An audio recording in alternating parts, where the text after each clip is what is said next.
Romanos capítulo 8, versículos 12 al 13. Así que, hermanos, somos deudores, no a la carne para vivir conforme a la carne, porque si vivís conforme a la carne, habréis de morir, mas si por el Espíritu hacéis morir las obras de la carne, viviréis. Todo cristiano verdadero anhela luchar eficazmente contra el pecado que todavía mora en nosotros, como hemos visto ya en el estudio de esta carta, sobre todo al considerar los capítulos 6 y 7 y lo que va del capítulo 8, todos aquellos que han sido justificados, todos los que han sido declarados justos en el tribunal de Dios, solo por gracia, solo por Cristo y solo por medio de la fe, también han sido santificados. Todo creyente verdadero ha sido libertado del dominio del pecado y está siendo progresivamente transformado conforme a la imagen de Jesús. Pero lo cierto es que eso genera en nosotros un conflicto constante, porque quisiéramos batallar menos contra el pecado y tener más victoria. Quisiéramos batallar menos y quisiéramos tener más victoria en la lucha, sobre todo en días como estos, cuando podemos estar más vulnerables a ciertas tentaciones. Hay hermanos que han perdido sus trabajos. Tal vez están luchando con el temor, con la ansiedad, otros con el hastío de estar encerrados en casa y no tener la menor idea de cuándo terminará todo esto. Y me imagino a algunos en su casa pensando: pastor, lo que yo necesito en esta mañana es saber cómo luchar eficazmente esta guerra que se está librando en mi corazón. ¿Cómo yo puedo pelear apropiadamente, eficazmente? Mira, mi hermano, yo te entiendo porque es mi lucha también. Sin embargo, es necesario considerar el cómo, o mejor dicho, es necesario que antes de considerar el cómo podamos seguir profundizando en el qué. Y lo que quiero decir, en otras palabras, es que antes de saber cómo podemos luchar contra el pecado que todavía permanece en nosotros para seguir avanzando en santidad, es extremadamente importante que entendamos cada vez mejor nuestra nueva identidad en Cristo. Y eso es precisamente lo que hace Pablo en su carta a los romanos. Si tú lees con cuidado los primeros 11 capítulos de la carta, que por todos suman unos 315 versículos, te vas a dar cuenta que solo hay allí 6 imperativos, 6 exhortaciones en los primeros 11 capítulos de la carta. Es decir, 309 versículos dedicados a explicarnos el cómo, dedicados a explicarnos nuestra nueva identidad en Cristo. Y solo 6 versículos dándonos exhortaciones acerca de cómo debemos vivir nuestra nueva vida en Cristo. Pablo sabía que el árbol de la obediencia solo puede crecer apropiadamente en el terreno de la gracia de Dios en Cristo. Yo voy a repetir eso otra vez. El árbol de la obediencia solo puede crecer apropiadamente cuando está enraizado en el terreno de la gracia de Dios en Cristo. De lo contrario, corremos el peligro de caer en la trampa del legalismo en nuestro deseo genuino de querer crecer en santidad. Lo que Dios ha hecho por nosotros de pura gracia es lo que hace posible nuestro crecimiento en gracia. Su obrar viene primero, nuestro obrar viene después. Es por eso que a partir del capítulo 12 de la carta a los Romanos, luego de haber explicado el Evangelio con todo lujo de detalles, encontramos tantas exhortaciones a vivir a la altura de lo que somos como cristianos. Para que tengan una idea, Yo les acabo de decir que en los primeros 11 capítulos de la carta solo hay 6 exhortaciones. En el capítulo 2 ya hay 20 exhortaciones, 20 imperativos, y así en el resto de la carta. Mis hermanos, ¿qué nos está diciendo Pablo aquí? Que debemos conocer primero nuestra nueva identidad en Cristo para que luego podamos vivir en consecuencia. La semana pasada veíamos que todos los cristianos, óyeme bien, todos los cristianos, sin excepción, somos espirituales. No importa si tienen 5 meses en la fe o si tienen 20 años en la fe, todo verdadero cristiano es espiritual en el sentido de que todos hemos sido regenerados por el Espíritu Santo y en todos nosotros ahora habita el Espíritu Santo. Todos los cristianos son templo del Espíritu de Dios, de manera que tenemos nuevos recursos, tenemos nuevas motivaciones que antes no teníamos para obedecer a Dios y seguir creciendo en santidad.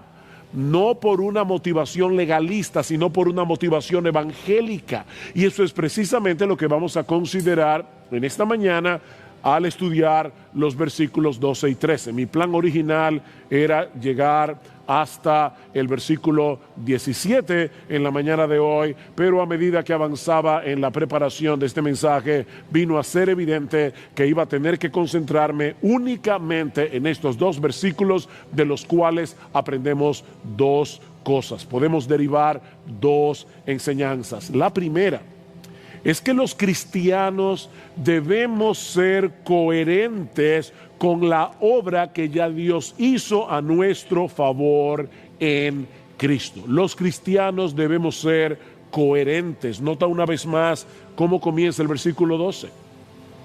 Así que, hermanos, somos deudores, no a la carne para vivir conforme a la carne, porque si vivís conforme a la carne habréis de morir. Aunque en este texto no hay una exhortación explícita, lo que Pablo nos está diciendo aquí es que debemos ser coherentes con la obra que ya Dios hizo a nuestro favor si somos cristianos, a través de la persona y la obra de Cristo. De ahí el así que con que Pablo introduce esta declaración. Y es como si Pablo nos estuviera diciendo, ya que no hay ninguna condenación para aquellos que están en Cristo Jesús, ya que el Espíritu Santo nos libertó de la esclavitud del pecado, ya que Él habita en nosotros para hacer posible nuestra obediencia a Dios, ya que ahora disfrutamos de la vida y de la paz de Dios,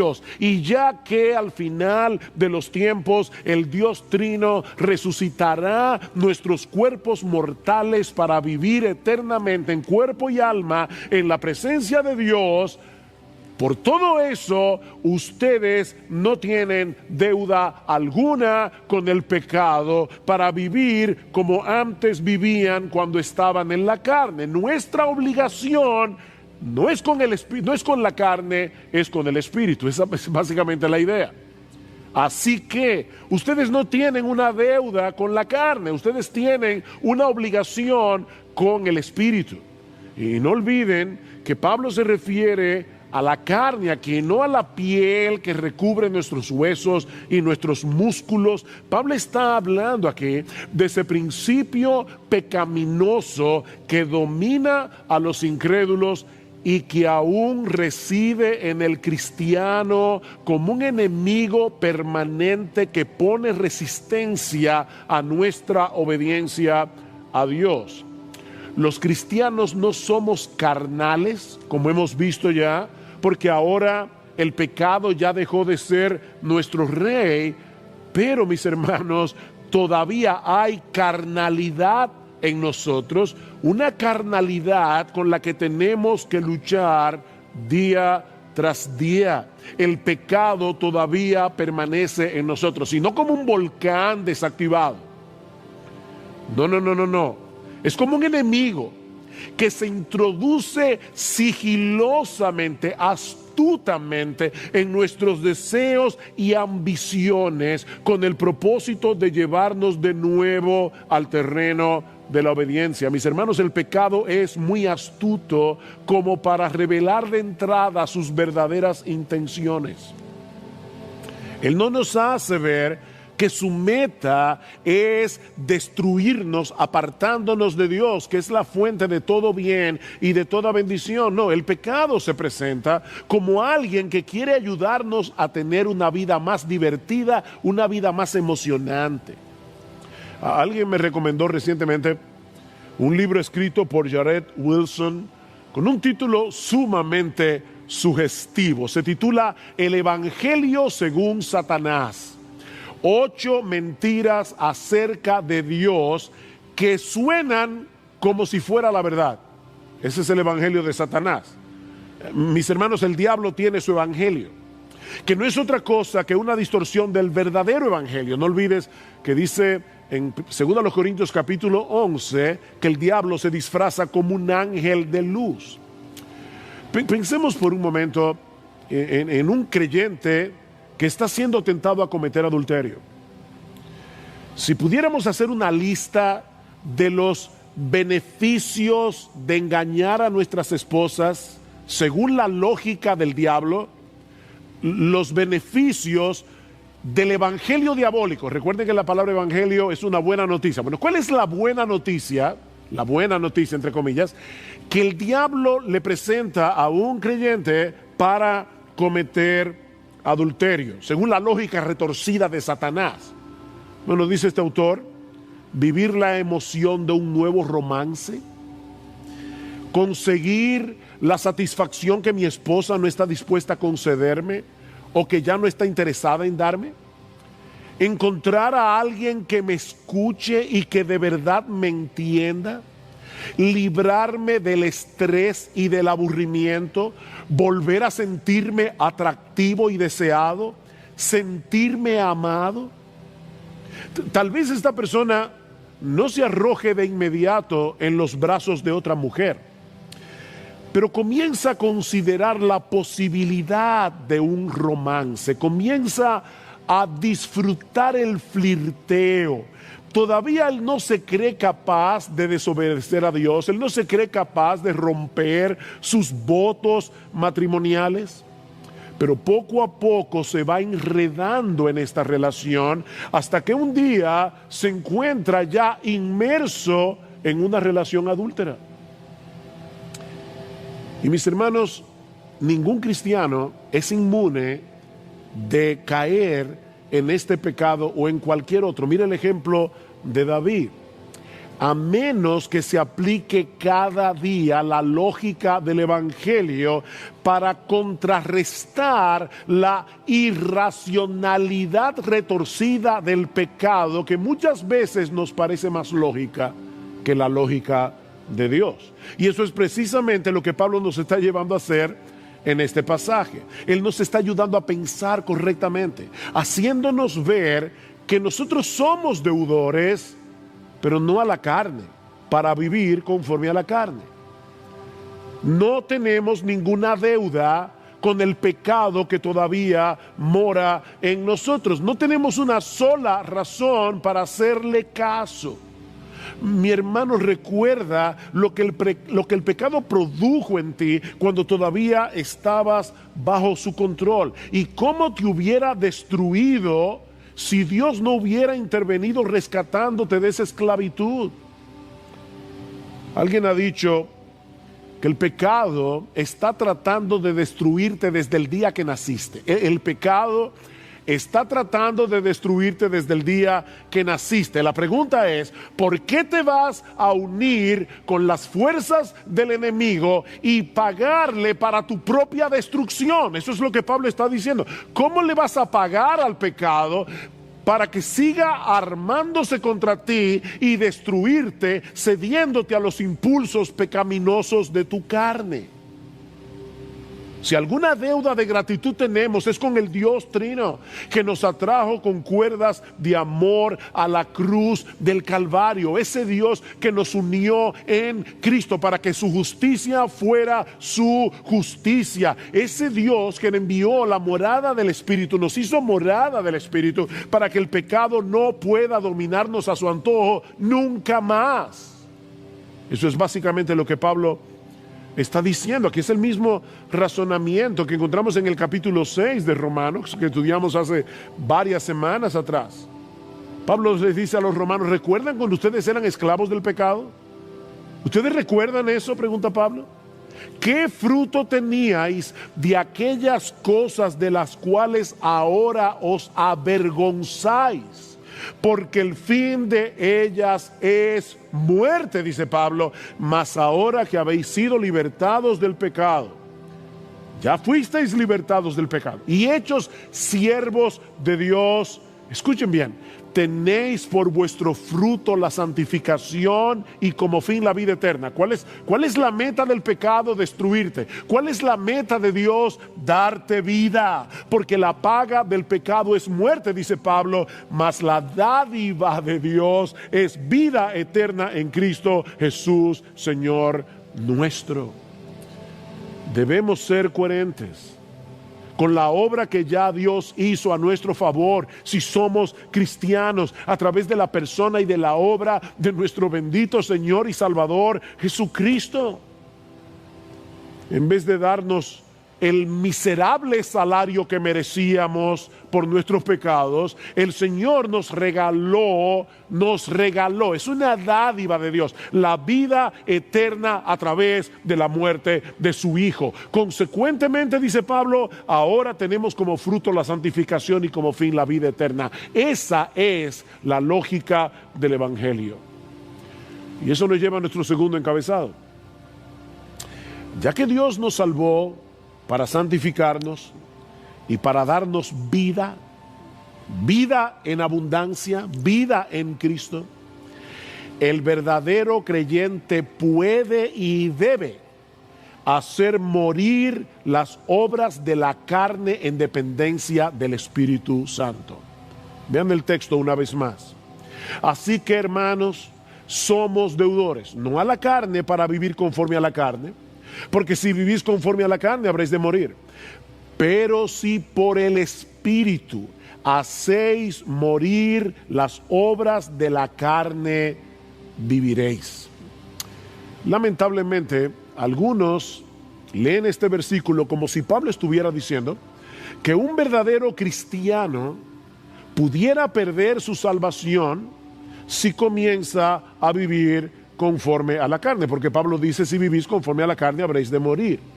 Pero mis hermanos, eso es totalmente contrario a la enseñanza del resto de las Escrituras. La salvación es por gracia, no es por obras.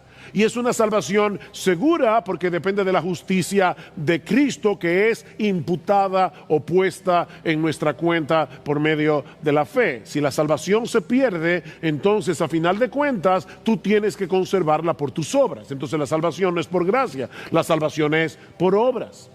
En el mismo texto que leímos hace un momento en el capítulo 6 de Romanos, Pablo nos dice que la muerte es la paga del pecado. Eso es lo que tú y yo merecimos. Pero la vida eterna no es meritoria. La vida eterna es una dádiva de Dios, dice Pablo, un regalo que Él nos otorga de pura gracia, gratuitamente en Cristo. Sin embargo, si una persona vive controlada por su carne, siguiendo sin freno los deseos y ambiciones de su naturaleza pecaminosa, que no es otra cosa que un deseo de buscar gloria para nosotros y hacer nuestra voluntad, se está engañando a sí misma si cree que es cristiana y va camino al cielo. Eso es lo que Pablo está diciendo. Pero si por medio del Espíritu estás haciendo morir las obras de la carne. Estás luchando contra el pecado que todavía permanece en ti, porque deseas agradar a Dios por medio de tu obediencia, por gratitud, por todo lo que Él ha hecho por ti a través de nuestro bendito Señor y Salvador Jesucristo. Eso es un síntoma inequívoco de que estás espiritualmente vivo. John Stott, el comentarista, lo pone de esta manera: hay un estilo de vida que lleva a la muerte y hay un tipo de muerte que lleva a la vida. Hay un estilo de vida que lleva a la muerte eterna y hay un tipo de muerte, mortificar, darle muerte al pecado, que lleva a la vida. El cristiano, como dice Pablo en Romanos capítulo 6, versículo 11, es alguien que ha muerto al pecado, pero que está vivo para Dios. De manera que el cristiano se distingue del no cristiano en su práctica constante de darle muerte al pecado que todavía mora en él. Esto no es algo de un momento, es una lucha diaria que no terminará sino hasta el momento de la muerte. Como decía el puritano John Owen, vamos a librarnos de este cuerpo de muerte a través de la muerte del cuerpo. Y es interesante notar la manera como el apóstol Pablo plantea esto aquí en el versículo 13. Porque por un lado, Pablo nos dice que tú y yo somos responsables de darle muerte al pecado. Esa es nuestra responsabilidad, darle muerte al pecado. Que no es otra cosa que repudiar el pecado, resistir al pecado con todas las fuerzas de nuestro ser desde el mismo momento en que percibimos su intención de seducirnos. Eso es algo que nadie hará por nosotros. Somos tú y yo los que debemos darle muerte al pecado. Noten que Pablo no dice, deja que el Espíritu le dé muerte al pecado. No, lo que él dice es dale muerte al pecado. Nosotros somos responsables de hacer eso. Tú y yo somos los verdugos que debemos llevar al pecado al pabellón de fusilamiento. Eso debemos hacerlo tú y yo. Escucha la advertencia de Jesús en Mateo capítulo 5. Si tu ojo derecho te es ocasión de caer, sácatelo. No espera que te lo saquen. Sácatelo y échalo de ti. Pues mejor te es que se pierda uno de tus miembros y no que todo tu cuerpo sea echado en el infierno. ¿Ven la conexión? Si vivís conforme al pecado, moriréis. Eso es exactamente lo que Jesús está diciendo aquí. Si tu mano derecha te es ocasión de caer, córtala y échala de ti. Y no es algo físico. Él está hablando de la resistencia al pecado. Pues mejor es que se pierda uno de tus miembros y no que todo tu cuerpo sea echado en el infierno. Pablo dice en Colosenses capítulo 3, versículo 5, después de haber dicho que nosotros hemos muerto y que nuestra vida está escondida con Cristo en Dios, dice, haced pues morir. ¿Quién? Tú y yo. Haced morir lo terrenal en vosotros, fornicación, impureza, pasiones desordenadas, malos deseos y avaricia, que es idolatría. Pablo va a decir más adelante en el capítulo 13 de Romanos, el texto que llevó a Agustín de Hipona a la conversión, que debemos vestirnos del Señor Jesucristo y no satisfacer los deseos de la carne.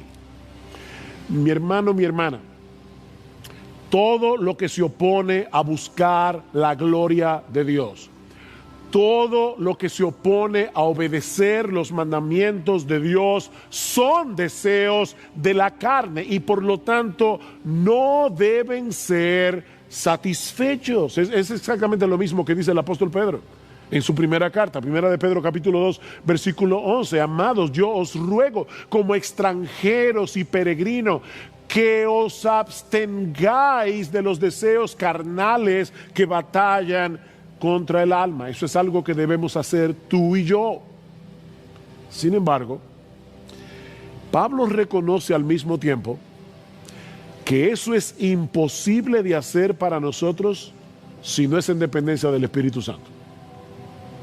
Tú y yo tenemos una responsabilidad que de antemano sabemos que no vamos a poder cumplir si no es en dependencia del Espíritu de Dios, porque si vivís conforme a la carne, moriréis, o habréis de morir. Pero si por el Espíritu hacéis morir las obras de la carne, viviréis. Es por la obra regeneradora y santificadora del Espíritu que fuimos libertados del poder del pecado. Y es por la obra del Espíritu en nosotros que podemos darle muerte. Otra vez cito aquí John Stott. Solo el Espíritu Santo puede proporcionar el deseo, la determinación y la disciplina necesaria para rechazar el pecado. Solo el Espíritu Santo puede darnos el deseo, la determinación y la disciplina para rechazar el pecado. Ahora bien, ¿cómo funciona esto en la práctica? En otras palabras, ¿cómo puede el creyente ser responsable en darle muerte al pecado, pero en el poder del Espíritu Santo? ¿Cómo funciona eso? Esa sinergia entre mi responsabilidad y el Espíritu, que aparece en casi toda la Biblia. Ocupaos en vuestra salvación con temor y temblor, porque Dios es el que en vosotros produce así el querer como el hacer por su buena voluntad. ¿Quién es el que se ocupa en su salvación? Tú y yo. ¿Por qué podemos hacerlo? Porque Dios produce el querer como el hacer por su buena voluntad. Bueno, ¿cómo funciona esto? Bueno, en primer lugar, reconociendo ambas realidades en nuestras vidas si somos cristianos, la presencia del pecado y la presencia del Espíritu. Reconoce eso, ambas realidades. La razón por la que Pablo nos exhorta a hacer morir las obras de la carne es porque él reconoce la realidad de la presencia del pecado en nuestra vida. Mi hermano, nunca, y perdona que lo repito otra vez, nunca llegará el momento en tu vida cristiana en que puedas bajar la guardia en esta guerra. Nunca vas a llegar a tal grado de madurez en tu vida cristiana que el pecado ya no va a ser un problema para ti. Otra vez cito aquí a John Owen, que habló de este tema tan ampliamente y tan sabiamente, un ministro puritano del siglo XVII. John Owen decía, escuchen esto con cuidado: el pecado nunca está menos quieto que cuando parece estar más quieto. Voy a repetir eso. El pecado nunca está menos quieto que cuando parece estar más quieto, y sus aguas son más profundas cuando parecen más mansas. Lo que él está tratando de advertir es que el creyente que se siente satisfecho con su vida espiritual, que no está percibiendo la guerra del pecado contra él, está en peligro. Está en peligro. No está consciente de la maldad que hay en su propio corazón. Y va a terminar bajando la guardia tarde o temprano en su lucha contra el pecado. Así que, mi hermano, nunca olvides que el pecado continúa residiendo en ti. Pero tampoco olvides que el Espíritu Santo ha venido a ser morada en ti si eres cristiano. En el versículo 9 que estudiamos la semana pasada, Pablo dice claramente: si alguno no tiene el Espíritu de Cristo, el tal no es de él. Y en ese sentido estaba pensando que nosotros debemos darle gracias al Señor. Esto que voy a decir es muy profundo, yo espero que estén despiertos, pero debemos darle gracias al Señor de que los versículos 12 y 13 de Romanos 8 están después de los versículos 1 al 11. Es profundo, ¿verdad? Lo que quiero decir, mis hermanos, es que necesitamos ampararnos en las grandes verdades de los primeros 11 versículos de Romanos 8 antes de llegar a Romanos 12 y 13. De lo contrario, vamos a ser vencidos antes de comenzar a pelear esta guerra. Pero en segundo lugar, darle muerte al pecado en dependencia del Espíritu Santo significa llevarnos o llenarnos de la palabra que el Espíritu inspiró. Darle muerte al pecado por el Espíritu es llenarnos y ser guiados por la palabra que el Espíritu inspiró. Nota una vez más el versículo 5 que estudiamos la semana pasada. Pablo dice, porque los que viven conforme a la carne ponen la mente en las cosas de la carne, pero los que viven conforme al Espíritu, debemos suplir ahí, ponen la mente, fijan su mente en las cosas del Espíritu. La pregunta es, ¿y qué son esas cosas del Espíritu a las que Pablo se refiere aquí? Bueno, por el contexto y por otros pasajes de las Escrituras, Pablo está hablando de la obra de salvación que él está describiendo en este mismo capítulo. En ese sentido, Pablo usa esa misma expresión en el capítulo 2 de 1 Corintios, hablando del plan de salvación que se revela en el Evangelio. Y yo lamento que muchos entienden este texto como si Pablo estuviera hablando del cielo. No, yo creo que Pablo está hablando de la revelación de Dios. Pablo dice, citando Isaías capítulo 64 versículo 4, cosas que ojo no vio, ahí está la palabra cosas otra vez, cosas que ojo no vio, ni oído oyó, ni han subido en corazón de hombre, son las que Dios ha preparado en el plan de redención para los que le aman. Pero Dios nos las reveló a nosotros por su Espíritu. Aquí está la revelación, porque el Espíritu todo lo escudriña aún lo profundo de Dios. Y más adelante, en el versículo 14, y aquí sí claramente hablando de la revelación de Dios, Pablo dice que el hombre natural, escuchen esta frase, no percibe las cosas que son del Espíritu. ¿Ven ahí la frase? Ponen la mente en las cosas del Espíritu. Bueno, Pablo dice, el hombre natural no percibe las cosas que son del Espíritu, porque para él son locura y no las puede entender porque se han de discernir espiritualmente.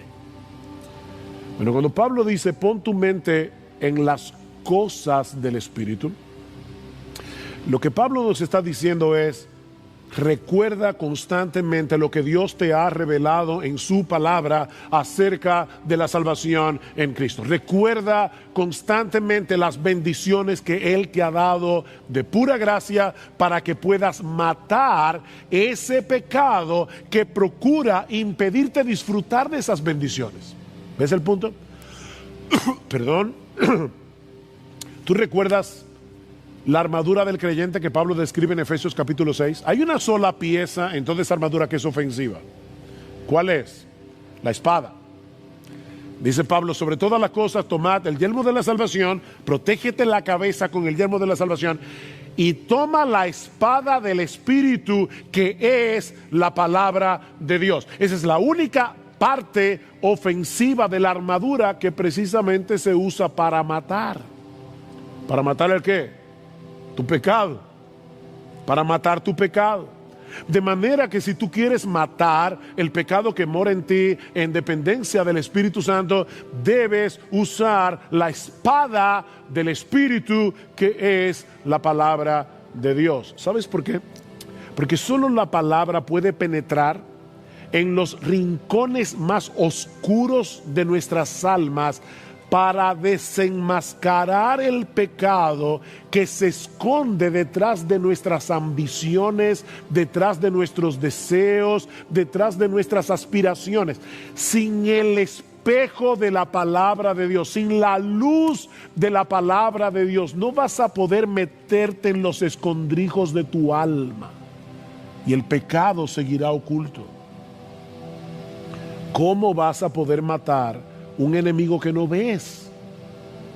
Dice el autor de la carta a los Hebreos que la palabra de Dios es viva y eficaz. ¿Y qué hace la palabra? Es más cortante que toda espada de dos filos y penetra hasta partir el alma y el espíritu, las coyunturas y los tuétanos. Y ahora escucha esta frase: y discierne los pensamientos y las intenciones del corazón.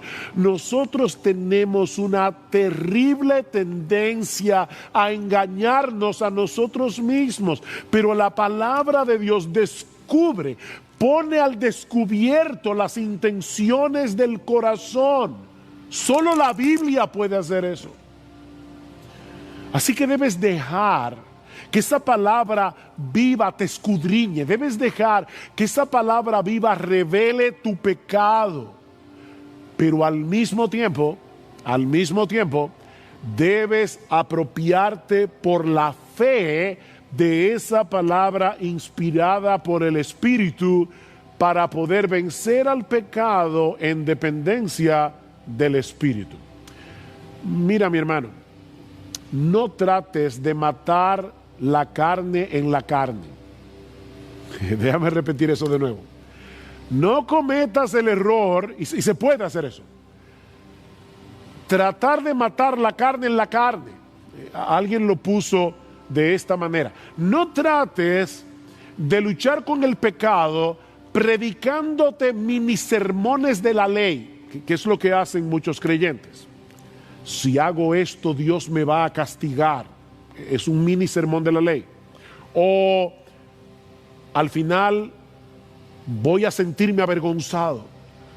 O eso va contra mis principios cristianos. O no voy a soportarme después verme al espejo. Mini sermones de la ley. Mis hermanos, ese era el problema de los Gálatas. El problema de los Gálatas, que estaban haciendo caso, estaban haciendo oído a falsos maestros que querían hacerles creer que ahora debían depender de la ley para crecer en santidad. Y escuchen cómo Pablo los amonesta: oh Gálatas insensatos. Y como citaba hace mucho en un sermón anterior, de una paráfrasis de alguien que decía: oh mis queridos imbéciles de Galacia. Básicamente lo que Pablo está diciendo: ¿quién nos fascinó? Y la palabra ahí es embrujar. ¿Quién nos embrujó para no obedecer a la verdad? A vosotros, ante cuyos ojos Jesucristo ya fue presentado claramente entre vosotros como crucificado. ¿Ven el Evangelio? ¿Ven el Evangelio otra vez?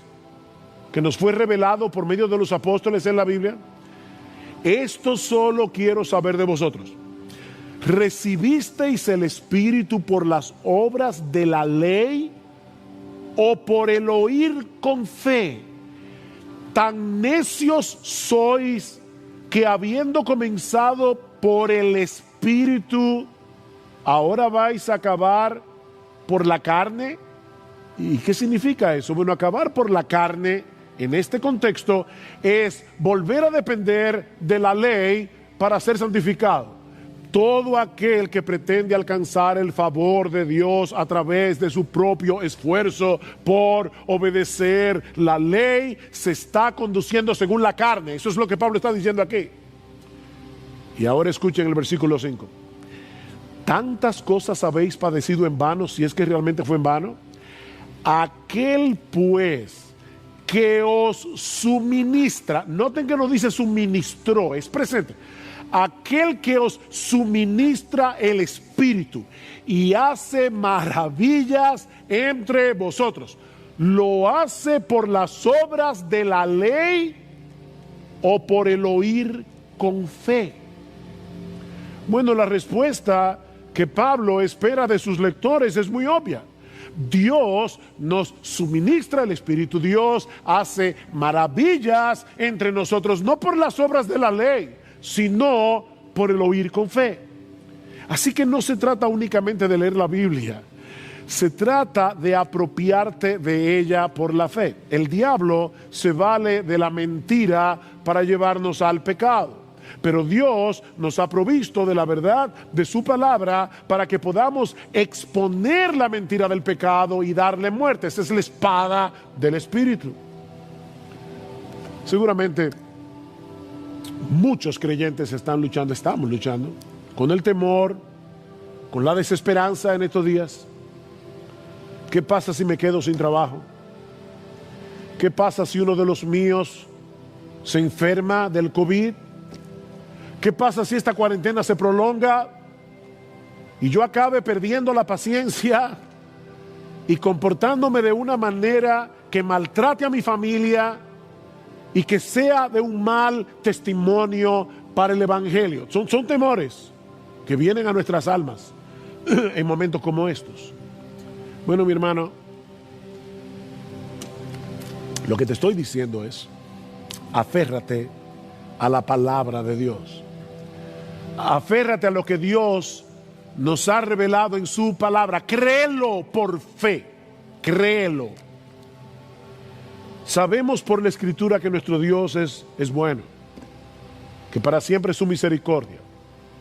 Sabemos que Él es soberano, que Él está en control. Sabemos que todas las cosas obran para bien, todas las cosas obran para bien, para aquellos que han sido llamados conforme a un propósito muy particular, y es conformarnos a la imagen de su Hijo. Y Él usa las pruebas, Él usa las aflicciones para hacer eso. Mira, si en medio de esta cuarentena nos sentimos exhaustos, física, emocional, espiritualmente, eso no elimina la realidad de lo que nosotros sabemos de las Escrituras. Nosotros sabemos que las misericordias del Señor jamás terminan. Eso no depende de cómo tú te sientas.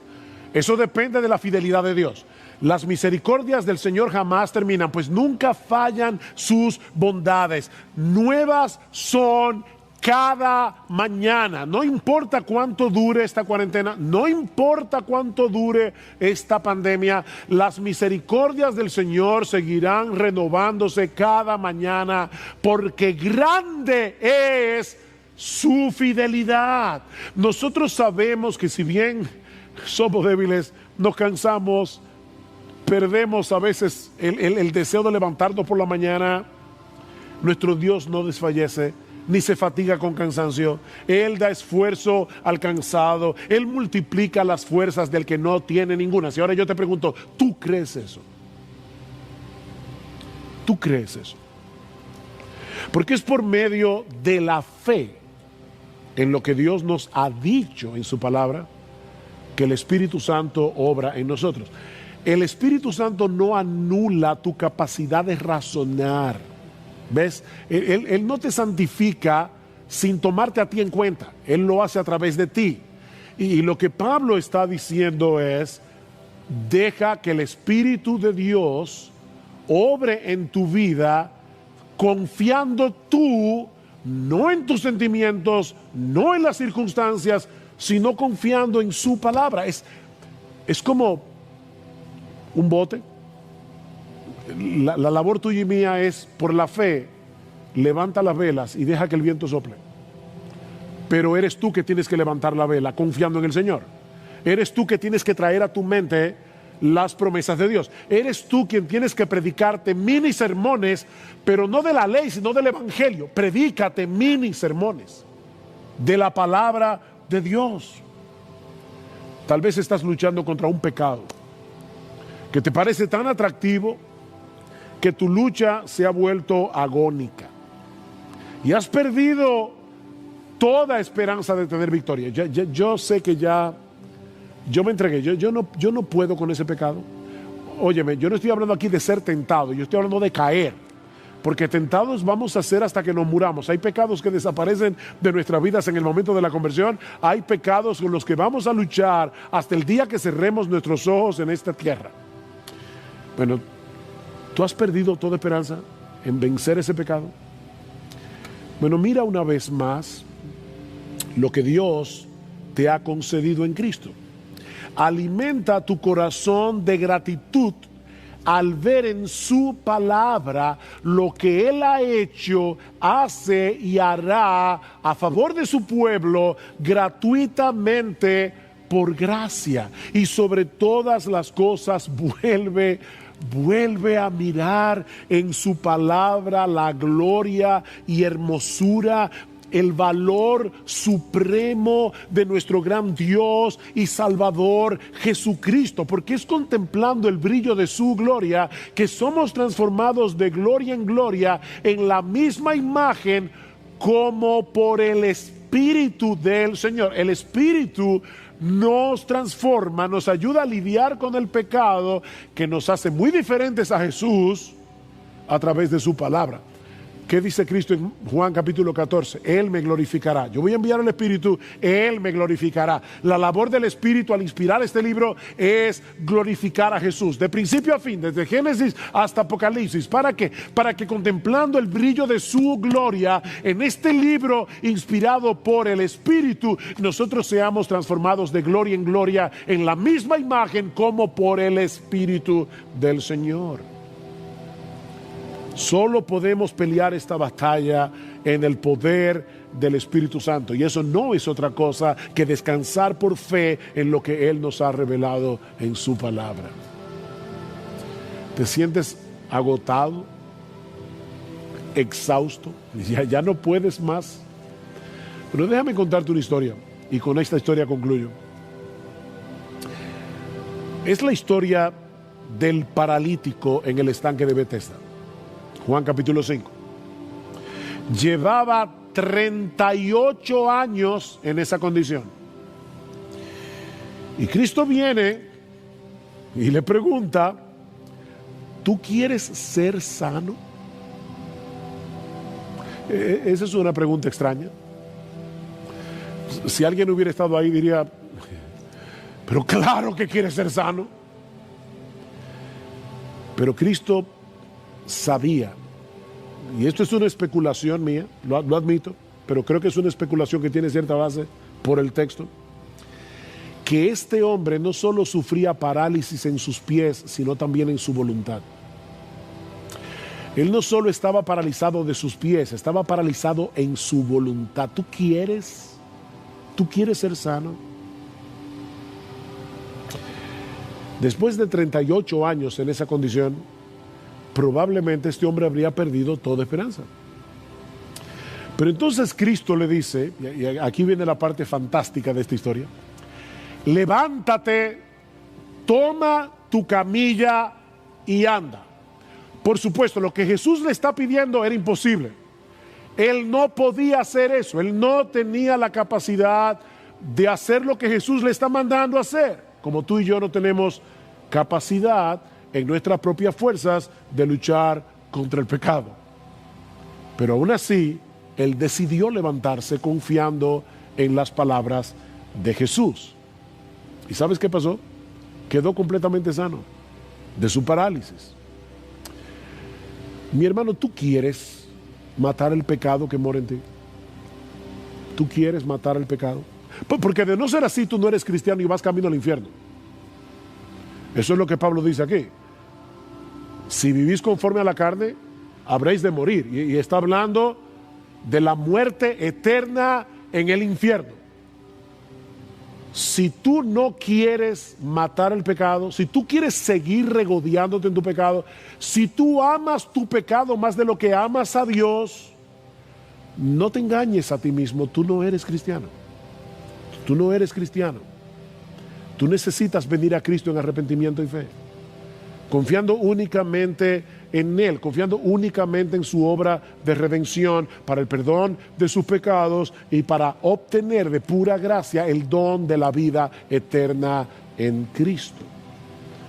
Pero si tú eres cristiano, si en el fondo de tu corazón tú anhelas agradar a Dios, es una guerra, es una lucha, tú anhelas agradar a Dios por medio de tu obediencia, movido por la gratitud de su obra en Cristo, mi hermano, levántate en el poder del Espíritu Santo, confiando en su palabra, y dale muerte al pecado que mora en ti.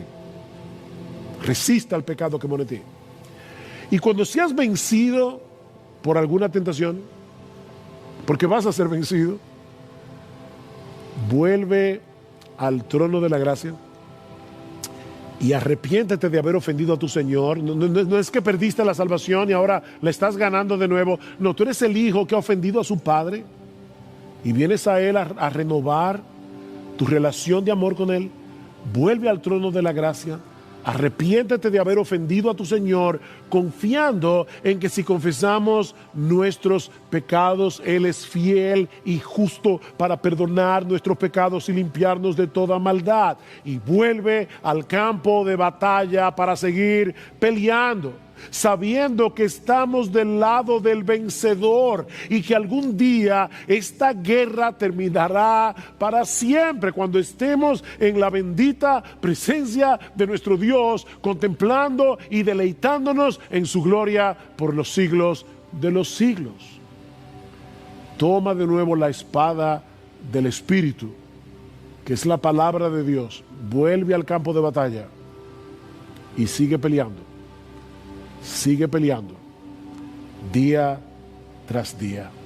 Somos pecadores rebeldes, merecemos la condenación de Dios por causa de nuestros pecados.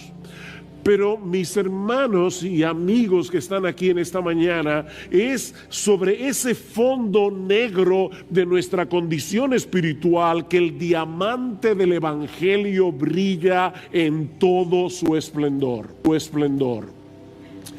La buena noticia que el Evangelio anuncia es que Dios no nos dejó en esa condición de miseria, en esa condición de condenación, sino que proveyó a través de Cristo un Salvador que nos libra del pecado y que nos libra de todas las consecuencias del pecado. Dios, el Hijo, la segunda persona de la Trinidad, se hizo hombre, vivió una vida de perfecta obediencia a la voluntad de su Padre y luego murió en una cruz como un criminal para pagar por todos nuestros pecados. Él recibió sobre sí mismo voluntariamente toda la ira de un Dios perfectamente santo, perfectamente justo, toda la ira que tú y yo merecemos por causa de nuestros pecados. Eso fue lo que vimos desde la mitad del capítulo 3 hasta el capítulo 5 de la carta. Cristo unió nuestras vidas con la suya por medio de la fe, de tal manera que ahora su justicia perfecta cuenta como nuestra en el tribunal de Dios. Somos justificados, es decir, declarados justos en el tribunal de Dios, únicamente por medio de la fe en Jesús.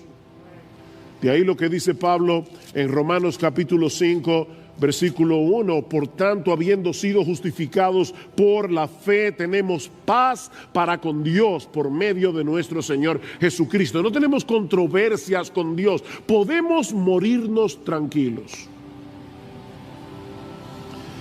Pero el asunto no termina ahí, sino que debido a nuestra unión con Cristo, y guarden esa frase en sus mentes en esta mañana, debido a nuestra unión con Cristo, todos los que han sido justificados también han sido santificados. Hemos sido libertados de la esclavitud del pecado, para que ahora podamos gradualmente ser transformados conforme al carácter de nuestro Señor Jesucristo. Eso fue lo que vimos en Romanos capítulo 6, capítulo 7, capítulo 8. Eso en sí mismo es abrumadoramente extraordinario. Pero resulta mucho más sorprendente si consideramos el hecho de que la única razón, óyeme mi hermano, la única razón por la que ahora disfrutamos de todas esas bendiciones que fluyen de nuestra unión con Cristo es porque Dios de pura gracia decidió amarnos desde antes de la fundación del mundo, como vimos a partir del capítulo 9. Dios tuvo misericordia de nosotros porque Él decidió tener misericordia de nosotros. No había nada, ni en ti ni en mí, que nos hiciera atractivos a los ojos de Dios. Romanos 9:16, Romanos 9:18, Dios tuvo misericordia porque Dios tuvo misericordia. porque Él decidió amarnos. Es por eso que Pablo concluye esta sección de la carta reaccionando en adoración al contemplar ese despliegue de la sabiduría de Dios. ¿Cómo solo Dios puede concebir un plan de salvación a través del cual Él perdona a pecadores culpables y aún así mantiene intacta su justicia? Y eso es lo que lleva a Pablo a decir en el capítulo 11, versículo 33, oh profundidad de las riquezas y de la sabiduría y del conocimiento de Dios, cuán insondables son sus juicios, inescrutables sus caminos, pues ¿quién ha conocido la mente del Señor? ¿O quién llegó a ser su consejero? ¿O quién le ha dado a Él primero para que se le tenga que recompensar? Porque de Él y por Él y para Él son todas las cosas. A Él sea la gloria por siempre. Amén. Y lo que vamos a ver ahora, a partir del capítulo 12 y hasta el final de la epístola, son las aplicaciones que se derivan de todo lo que Dios ha hecho a nuestro favor. Solo por gracia, solo por Cristo, solo por medio de la fe. Y hay al menos dos enseñanzas que podemos extraer de estos dos versículos de Romanos 12 con el que Pablo introduce esta última sección de la carta. La primera es que la vida cristiana práctica, porque recuerden, ahora vamos a ver las aplicaciones. La vida cristiana práctica se construye sobre el Evangelio. O si quieren ponerlo en las palabras de Pablo, la vida cristiana se construye sobre las misericordias de Dios. Sobre las misericordias de Dios. Vean una vez más el versículo 1.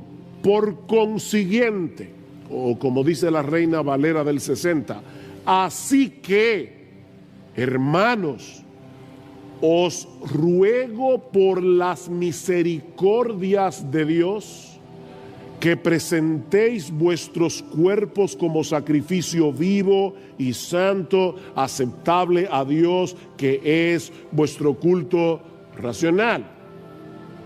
Esta exhortación no aparece en un vacío, ni todas las que vamos a ver a partir de ahora en la serie de Romanos.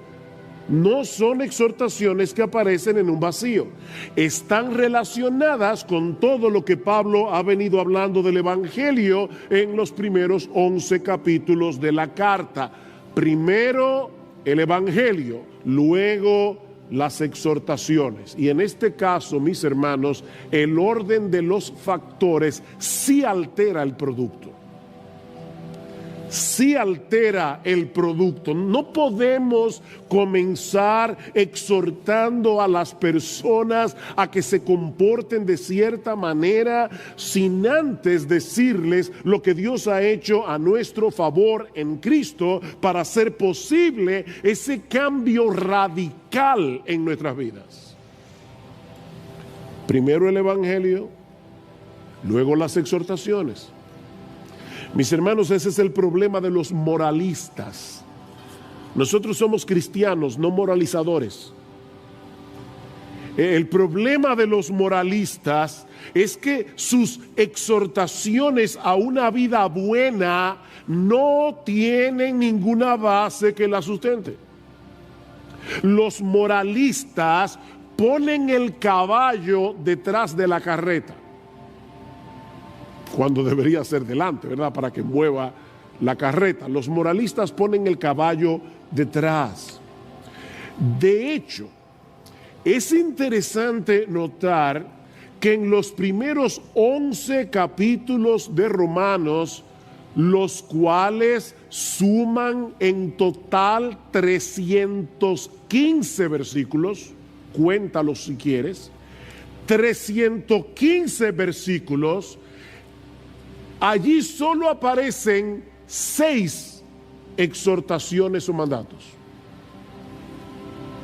6 mandamientos en 315 versículos.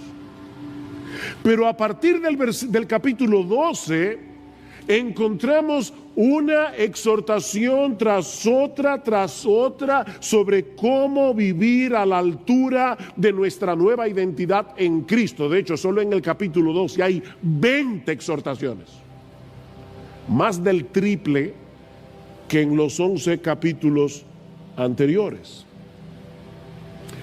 Otra manera de decir esto, y por favor no se preocupen, van a entenderlo porque al principio puede sonar un poco extraño, pero otra manera de decir esto es que en la gramática del Evangelio los indicativos vienen primero y los imperativos después.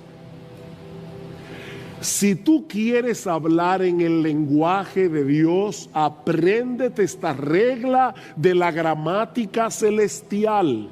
Los indicativos primero y los imperativos después. Ahora, yo sé que hay muchos aquí que salieron del colegio hace ya unos cuantos años. Así que déjenme explicar a qué yo me refiero. En la gramática española se usa el verbo en modo indicativo para señalar un hecho. Por ejemplo, Juan tiró la pelota. El verbo está ahí en modo indicativo. Estoy relatando algo que sucedió. ¿Qué fue lo que sucedió? Que Juan tiró la pelota. Ahora, si yo digo, niños, escuchen, si yo digo, Juan, tira la pelota, ¿cuál es la diferencia? Que ahora yo no estoy relatando un hecho, estoy dando una orden, estoy dando un mandato. En ese caso, el verbo está en modo imperativo. Bueno, lo que estamos diciendo, mis amados hermanos, es que en el Evangelio los hechos de nuestra redención en Cristo vienen primero. Los imperativos, exhortaciones, mandatos que se derivan de esos hechos vienen después. Esa es la gramática de Dios. El Evangelio contiene exhortaciones, de hecho lo vemos en nuestro propio texto de hoy en la mañana, pero como bien señala el teólogo escocés Sinclair Ferguson, estas exhortaciones se encuentran enraizadas en el rico suelo de la gracia. Hay exhortaciones en el Evangelio, pero están enraizadas en el rico suelo de la gracia de Dios. Es por eso que Pablo aquí apela a las misericordias de Dios antes de exhortar a los creyentes a que presenten sus cuerpos como un sacrificio vivo. Y noten, mis hermanos, que Pablo menciona aquí las misericordias de Dios. Él pudo haber dicho, os ruego por la misericordia de Dios, pero no fue lo que dijo. Él dijo, os ruego por las misericordias de Dios, en plural.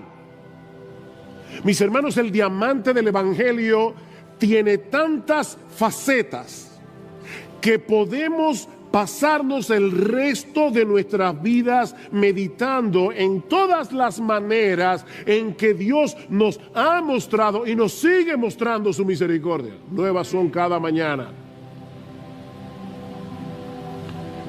¿Saben que los diamantes dependen de su precio por los cortes que tienen? Bueno, el Evangelio tiene muchos cortes. Es un diamante multifacético. Este es un tema que nunca se agota. Este es un tema que nunca se agota. Podemos meditar en las misericordias de Dios las 24 horas del día, los 365 días del año, y nunca llegará el momento en que nos quedemos en blanco, sin nada por lo cual agradecer a nuestro Dios por todo lo que Él ha hecho, por todo lo que Él está haciendo y por todo lo que hará, únicamente por causa de Jesucristo. Mira, mi hermano, esas misericordias comenzaron antes de que tú nacieras. Esas misericordias comenzaron en la eternidad, cuando Dios nos escogió para amarnos en Cristo de pura gracia desde antes de la fundación del mundo.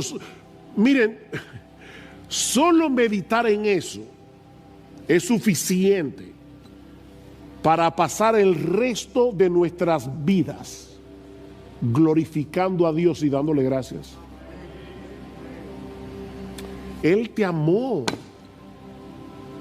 te escogió por nombre, con nombre y apellido, para que tú seas de Él. Sobre todo, tomando en cuenta el hecho de que Dios conocía de antemano lo corrupto que sería nuestro corazón. Dios sabía de antemano, cuando nos escogió, que nosotros no lo íbamos a escoger a Él naturalmente. Y sabía de antemano el precio que Él iba a tener que pagar para rescatarnos de esa condición y reconciliarnos con Él. La vida de su precioso Hijo. Mis hermanos, en la misma medida en que nosotros entendemos la magnitud de nuestros pecados, así como la gloria y majestad de aquel que estuvo dispuesto a hacerse hombre y sustituirnos en la cruz para pagar nuestra deuda con la justicia de Dios, en la misma medida en que nosotros entendemos eso, estaremos preparados para darle a nuestro Dios la gloria que Él merece. Esa es la meta final de nuestra salvación, la gloria de Dios. Que nuestro Dios reciba toda la gloria por lo que Él ha hecho a nuestro favor en Cristo. Escuchen cómo Pablo lo va a decir más adelante en Romanos capítulo 15, en el versículo 7. Por tanto, aceptaos los unos a los otros, como también Cristo nos aceptó para gloria de Dios. Cristo nos aceptó para gloria de Dios. Pues os digo que Cristo se hizo servidor de la circuncisión para demostrar la verdad de Dios, para confirmar las promesas dadas a los padres y para que los gentiles glorifiquen a Dios por su misericordia.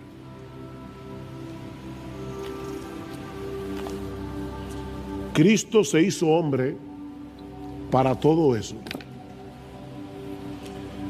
para que ahora podamos vivir el resto de nuestras vidas glorificando a Dios por su misericordia. Lo que nos lleva de la mano a la segunda parte de nuestro texto. Ya vimos que la vida cristiana se construye sobre el Evangelio, es sobre las misericordias de Dios, sobre lo que ya Dios hizo a nuestro favor. Cualquier cosa que nosotros hagamos de ahora en adelante no es para ganarnos el favor de Dios, es porque ya fuimos favorecidos por Él. Recuerden la gramática, primero los indicativos, luego los imperativos. Bueno, ahora vienen los imperativos. Y lo que aprendemos de esta segunda parte de nuestro texto es que la vida cristiana práctica se resume en dos deberes fundamentales que descansan en las misericordias de Dios. Y el primero es que presentemos nuestros cuerpos en sacrificio vivo. Vean el versículo 1. Romanos 12:1. Por consiguiente, hermanos, os ruego por las misericordias de Dios que presentéis vuestros cuerpos como sacrificio. Deténganse allí por un momento. Cuando los judíos del primer siglo, y también en cierto modo los paganos, escuchaban la palabra sacrificio, muy probablemente pensaban en tres cosas: un templo, un sacerdote y un animal. Un templo, un sacerdote y un animal. Estos tres elementos eran fundamentales para la adoración a Dios en el antiguo pacto. Un israelita creyente en el antiguo pacto no podía concebir la adoración a Dios sin un templo, un sacerdote y un animal.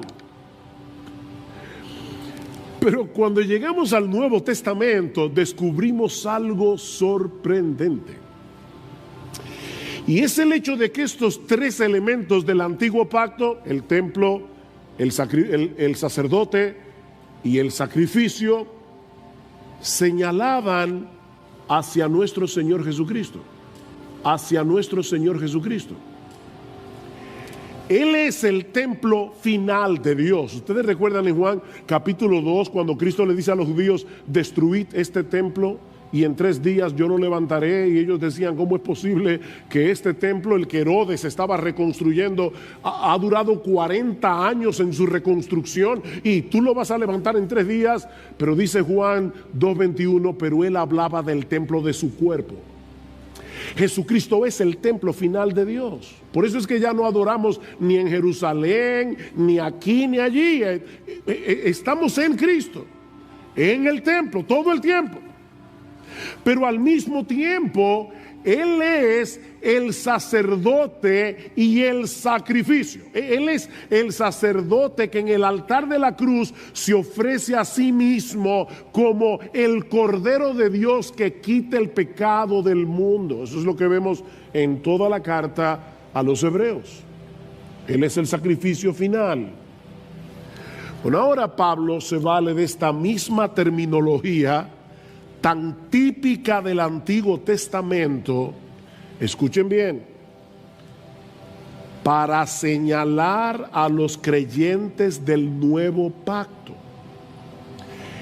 que debido a nuestra unión con Cristo, ahora somos el templo de Dios, una nación de sacerdotes y somos el sacrificio. Recuerden, Cristo es el templo, el sacerdote y el sacrificio. Y nosotros estamos en Él. Así que por causa de nuestra unión con Cristo, nosotros somos el templo, nosotros somos los sacerdotes y nosotros somos el sacrificio. Vean lo que dice en Primera de Pedro capítulo 2 versículo 4 al 5. Y ese texto es importante porque usa palabras muy similares a las de Romanos 12:1. Dice Pedro: viniendo a Él como una piedra viva, desechada por los hombres, pero escogida y preciosa delante de Dios, también vosotros como piedras vivas sed edificados como casa espiritual, el templo, para un sacerdocio santo, para ofrecer sacrificios espirituales aceptables a Dios por medio de Jesucristo. ¿Ven? Somos el templo, los sacerdotes y el sacrificio. Solo que ahora ese sacrificio no tiene nada que ver con el perdón de los pecados, sino con nuestra consagración, con nuestra entrega total a Dios por lo que Él ya hizo en Cristo para perdonar nuestros pecados. Nosotros no hacemos sacrificios para el perdón de los pecados. Eso lo hizo Jesús. Por eso es que Pedro dice que nuestros sacrificios espirituales son aceptables a Dios por medio de Jesucristo. De manera que el sacrificio del que Pablo está hablando en Romanos capítulo 12, versículo 1, mis amados hermanos, es la entrega de todo nuestro ser como una manifestación de nuestra gratitud hacia Dios por todas sus misericordias. En vez de traer un animal para ser sacrificado como hacían los israelitas en el Antiguo Testamento, nosotros somos el sacrificio. Ese es el culto, dice Pablo al final del versículo 1, que ahora rendimos a Dios, la presentación de nuestros cuerpos como un sacrificio vivo. Hay una obsesión ahora con el cuerpo. Y eso no es nuevo, los griegos tenían esa misma obsesión. Una obsesión, los gimnasios son el nuevo templo de hoy, donde las personas van a adorar. Y yo no digo que todo el que vaya a un gimnasio va por eso. Yo estoy diciendo simplemente que hay personas que usan los gimnasios como un templo de adoración a su propio cuerpo. Hay una obsesión con el cuerpo. Y lo que Pablo está diciendo es, sí, toma ese cuerpo y sacrifícaselo a Dios. Esa debe ser tu obsesión. No las libras. El sacrificio, la consagración. Mis hermanos, la verdadera adoración en el nuevo pacto no consiste en algo que hacemos en un lugar determinado, en un día de la semana. Es la entrega total de todo nuestro ser con la determinación de hacer todo lo que hacemos para la gloria de Dios. Adorar a Dios no es algo místico. Estoy aquí.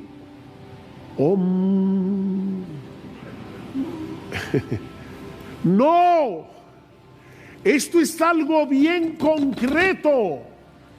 Entrega tu cuerpo es convertir en un acto de adoración todo lo que hacemos con este cuerpo. ¿Ven por qué yo les decía y oraba para que el Señor nos ayudara a tener un entendimiento más amplio de lo que significa ser cristiano? Mis hermanos, esa es la misma enseñanza que vimos hace meses atrás cuando estudiamos Romanos capítulo 6. Vayan conmigo una vez más a Romanos capítulo 6, versículo 11. Así también vosotros consideraos muertos al pecado, pero vivos para Dios en Cristo Jesús. Esa es la enseñanza, la exhortación. Por tanto, no reine el pecado en vuestro cuerpo mortal, para que no obedezcáis sus lujurias, ni presentéis los miembros de vuestro cuerpo al pecado como instrumentos de iniquidad, sino, aquí está la exhortación de Romanos 12, presentaos vosotros mismos a Dios como vivos de entre los muertos y vuestros miembros a Dios como instrumentos de justicia.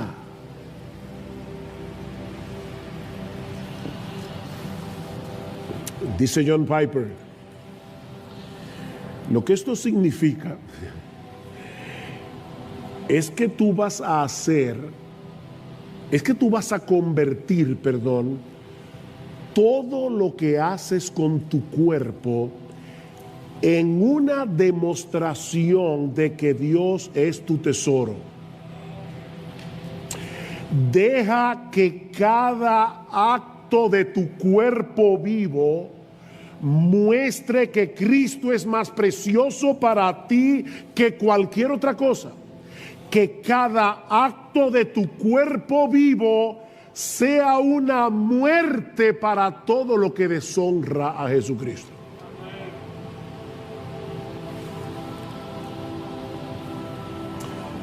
La razón por la que Pablo nos exhorta a presentar nuestros cuerpos, los evangélicos hablamos mucho de entregar el alma. Vamos a salvar almas. No, vamos a salvar gente que tienen cuerpo y tienen alma. Y cuando Cristo salva, salva el cuerpo y el alma. No una sola cosa.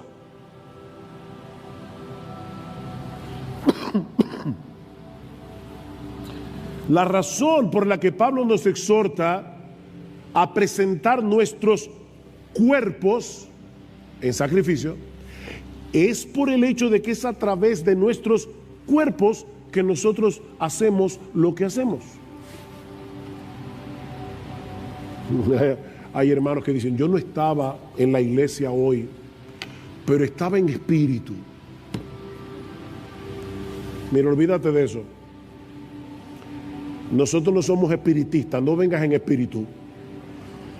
Tú tienes que venir con tu cuerpo, con tus pies, con tu cuerpo, con tu mente, con tu cabeza, para alabar a Dios con tus labios, para escuchar la palabra con reverencia con tus oídos. Es tu cuerpo.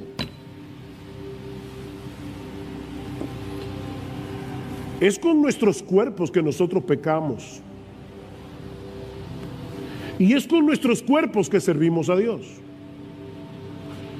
Y lo que Pablo nos está diciendo tanto en Romanos 6 como en Romanos 12:1 es que ese mismo cuerpo que antes habíamos entregado por completo al pecado, ahora que hemos recibido las misericordias de Dios, debemos entregarlo por entero al servicio de Dios como un acto de adoración. Es en ese sentido que Pablo dice en 1 Corintios capítulo 6, versículo 13, que nuestro cuerpo es para el Señor y el Señor es para el cuerpo. Nuestro cuerpo es para el Señor y este cuerpo ahora es templo del Señor. Templo del Espíritu Santo. Tenemos una nueva vida en Cristo que debemos vivirla procurando intencionalmente agradarlo a Él en todo lo que hacemos con nuestros cuerpos. Y Pablo le llama sacrificio porque se trata de algo que hacemos deliberadamente y que muchas veces resultará costoso y doloroso debido al pecado que todavía mora en nosotros. Córtate la mano, sácate los ojos.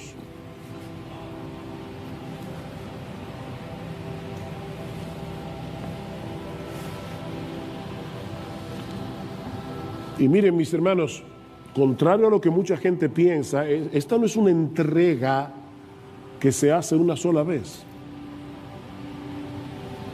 Ciertamente, todos nosotros nos entregamos a Dios en el momento de nuestra conversión,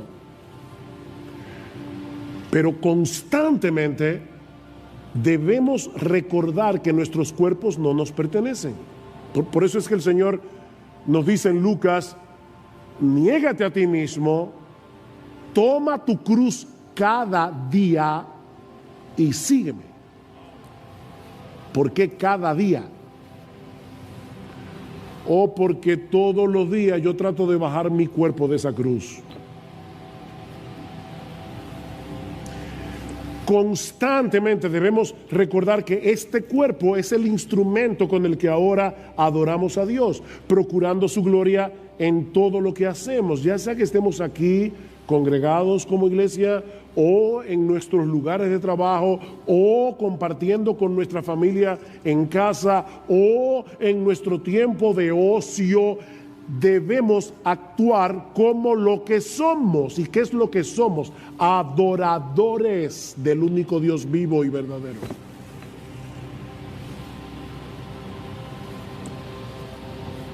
Alguien decía, me encanta esto. Me encanta esto. Adorar es vivir tu vida de tal manera que por lo que dices, lo que piensas, lo que sientes, lo que haces con tus brazos, con tus labios, con tus ojos, con tus piernas, con tus manos, todo demuestra que Él es más valioso que cualquier otra cosa. Eso es adorar.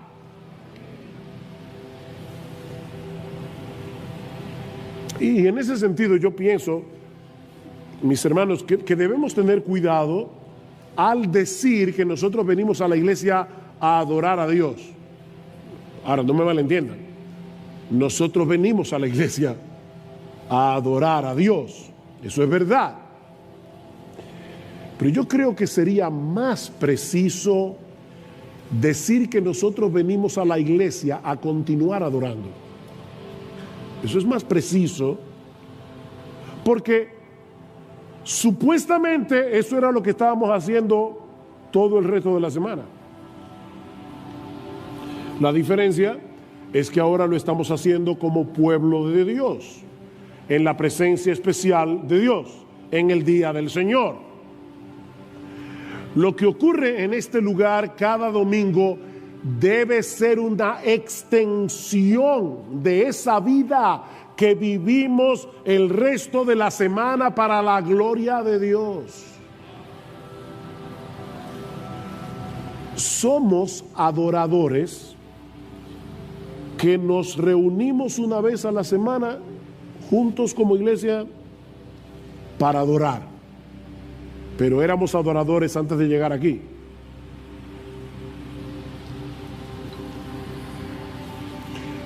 Y esa es una idea que se repite una y otra vez en el Nuevo Testamento. Por solo citar algunos textos en Filipenses capítulo 3. ¿Recuerdan que leyó Marcos? Nosotros somos la verdadera circuncisión, los que en espíritu adoramos a Dios y nos gloriamos en Cristo Jesús. ¿Cuándo es eso? Cuando estamos aquí en la iglesia, los 7 días de la semana.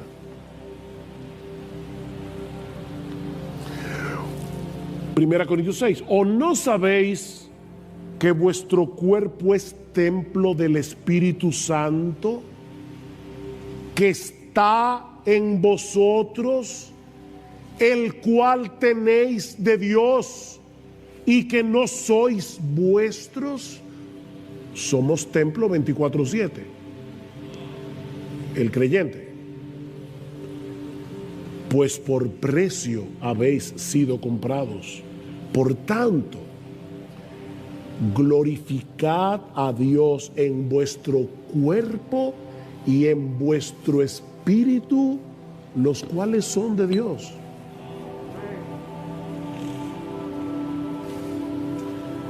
Sí, pastor, por eso es que yo hago mi devocional todos los días. Nadie ha mencionado aquí la palabra devocional. 1 Corintios 10:31. Si pues coméis o bebéis o hacéis otra cosa, hacedlo todo para la gloria de Dios. Todo. Amén. Mira, mi hermano, déjame decir esto con dulzura, un corazón pastoral. De nada sirve venir a la iglesia y cantar himnos con toda emoción y cerrar los ojos y levantar las manos. Y ustedes saben que yo ni estoy en contra de cantar con emoción, todo lo contrario, ni de cerrar los ojos, yo lo hago todo el tiempo, o levantar las manos. Pero mira, mi hermano, mi hermana, de nada sirve hacer todo eso para luego vivir el resto de la semana haciendo tu voluntad y buscando tu propia gloria.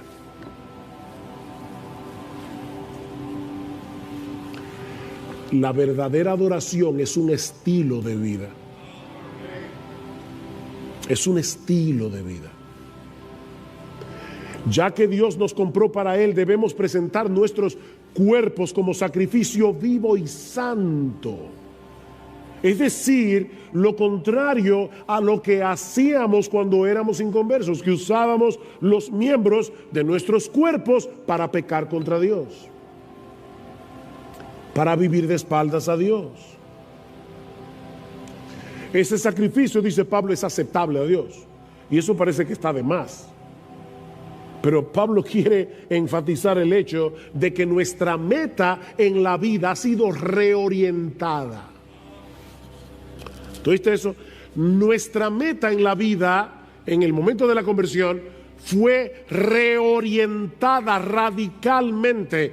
En vez de procurar agradar a los demás, en vez de procurar agradarte a ti mismo, nuestra meta es agradar a Dios. Y todo lo que hagáis, sea de palabra o de hecho, hacedlo todo en el nombre del Señor Jesús, dando gracias a Dios Padre por medio de Él. Si lo que vas a hacer, tú no puedes hacerlo en el nombre de Jesús, ni dándole gracias a Dios por eso que tú vas a hacer, no lo hagas. No lo hagas.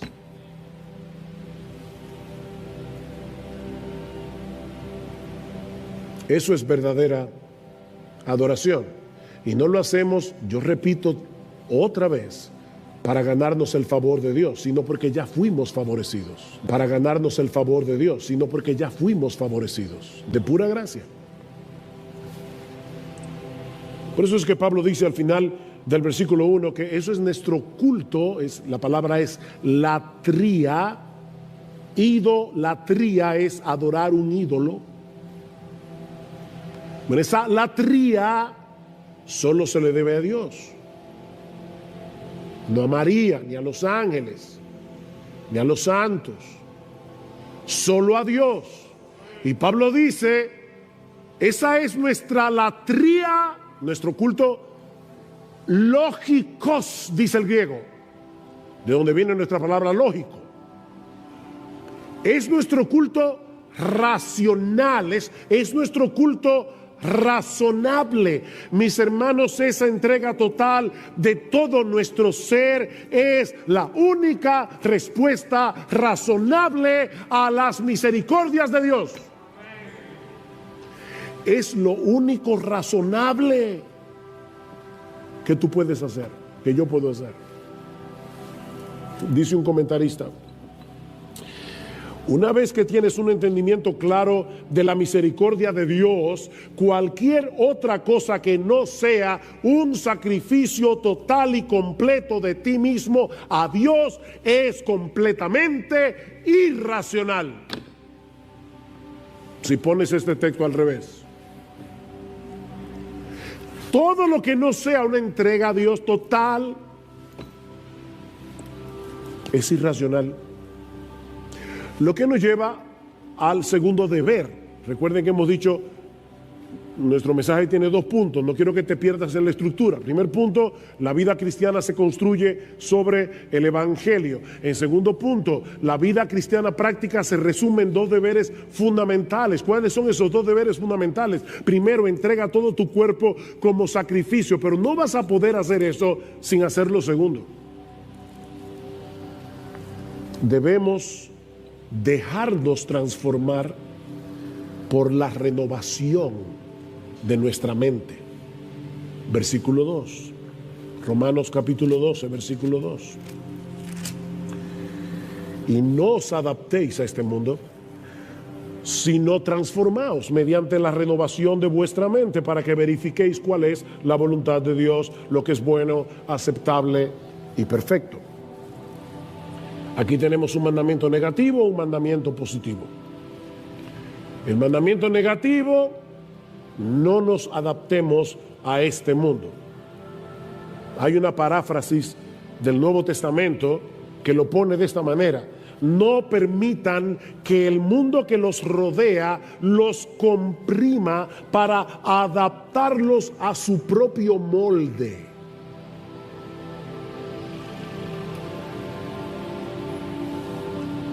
Este mundo tiene un sistema de valores y de prioridades totalmente contrarios a Dios, y no es un mundo pasivo.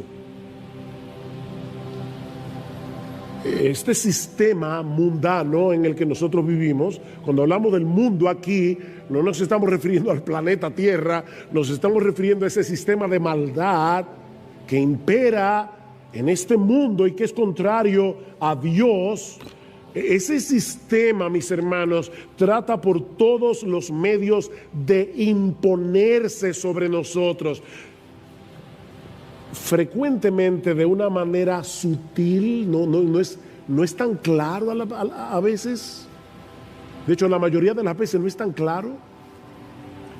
en una manera sutil, insistente, constante, prolongada.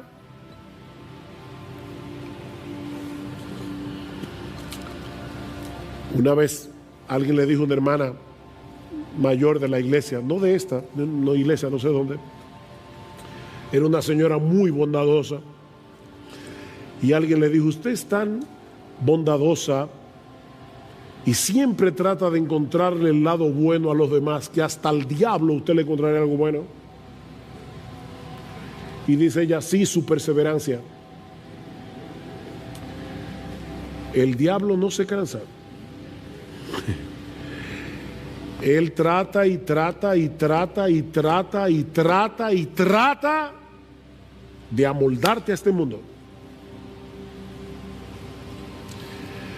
Este sistema desprecia lo que verdaderamente tiene valor, la gloria y hermosura de nuestro gran Dios y Salvador Jesucristo, y al mismo tiempo exalta y valora aquello que es pasajero e intrascendente.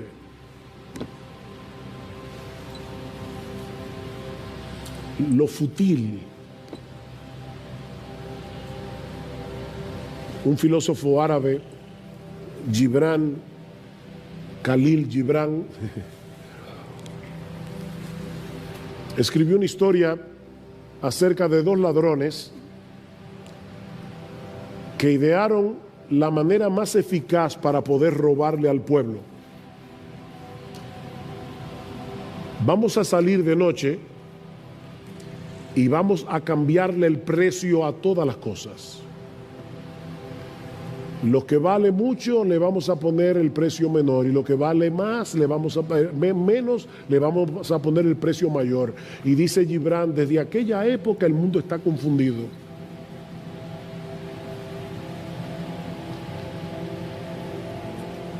Nos están engañando.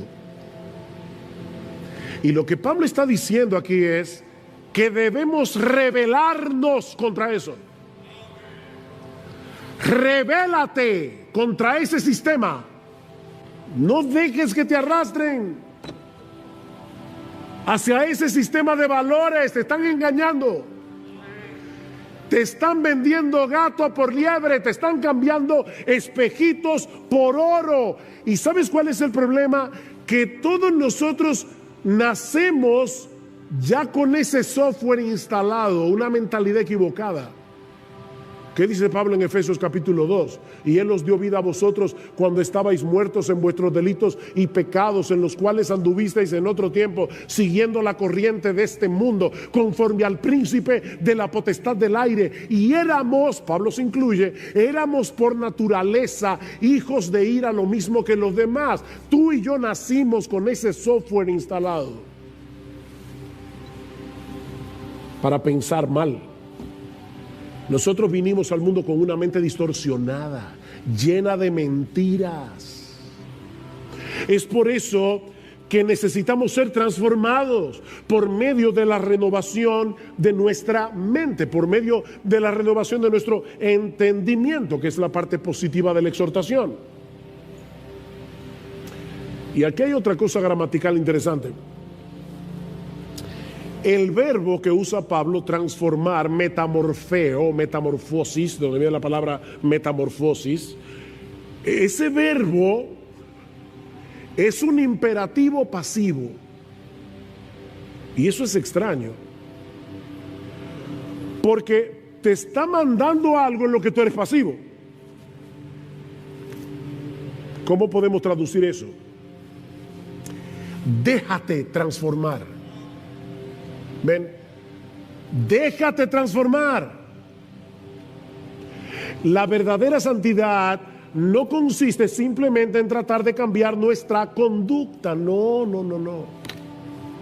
Necesitamos permitir que la luz del Evangelio penetre, ilumine nuestro entendimiento, instale en nosotros una nueva forma de pensar, un nuevo sistema de valores. Ese proceso se inicia en la conversión, dice Tito, fuimos renovados por el Espíritu Santo, y usa la misma palabra aquí, pero es algo que continúa a lo largo de toda nuestra vida. Ahora, noten que aquí no estamos hablando simplemente de recibir nueva información. Estamos hablando de dejar que el Evangelio transforme por completo nuestra forma de ver la vida, dejar que el Evangelio transforme por completo nuestra forma de ver la vida al contemplarla a través de la hermosura de Jesús. No es simplemente nueva información, no es que, mira, esto está mal y ahora esto está bien.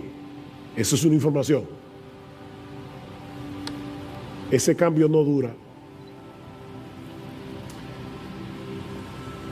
Si tú no estás contemplando con deleite la gloria de Jesucristo. Escuche cómo Pablo describe este proceso de transformación. Según a los Corintios 3:18. Por tanto, todos nosotros, mirando a cara descubierta como en un espejo la gloria del Señor, somos transformados. Metamorfosis otra vez. Somos transformados de gloria en gloria, en la misma imagen, como por el Espíritu del Señor. ¿Sabes cómo funciona esto? Tú terminas convirtiéndote en lo que adoras. Salmo 115, versículo 8. Semejantes a ellos, a los ídolos, son los que los hacen. Se hacen semejantes a sus ídolos. Yo me acuerdo cuando yo me convertí, año 1977, estrenaron Fiebre del Sábado por la Noche. Yo no la vi, por cierto. Ya me había convertido, gracias al Señor. Pero yo decía, ¿y por qué que ahora todos los muchachos andan con esto aquí, ¿cómo se llama esto? La manga de la camisa. Porque así lo usa John Travolta. Y lo grande es que los adolescentes, sobre todo, tienen un afán de ser únicos. Pero yo no soy como todo el mundo, que entonces se hacen como todo el mundo. Es una cosa rara. Por eso le digo que es muy sutil. Pablo continúa diciendo, pero si nuestro evangelio está aún encubierto, entre los que se pierden está encubierto, en los cuales el Dios de este siglo cegó el entendimiento de los incrédulos para que no les resplandezca la luz del evangelio de la gloria de Cristo, el cual es la imagen de Dios. Si tú no puedes ver a Cristo glorioso, mi amigo, es porque el diablo te está cegando. Porque no nos predicamos a nosotros mismos, dice Pablo, sino a Jesucristo como Señor, y a nosotros como vuestros siervos por amor a Jesús. Pablo, ¿y por qué tú predicas si acabas de decir que el pecador está ciego? Yo predico porque Dios, que mandó que de las tinieblas resplandeciese la luz, es el que resplandeció en nuestros corazones para iluminación del conocimiento de la gloria de Dios en la faz de Jesucristo. ¿Ves? Lo que Pablo nos enseña en este pasaje es que el mismo proceso que Dios usó en nuestra conversión, abrir nuestros ojos a través de la predicación para que veamos nuestro pecado y para que veamos a Jesucristo como el todo suficiente Salvador, digno de toda gloria, digno de toda admiración. Ese proceso es el que Dios usa en nuestra santificación. El mismo proceso que usó en la conversión es el que usa en la santificación. Viendo su gloria, somos transformados de gloria en gloria.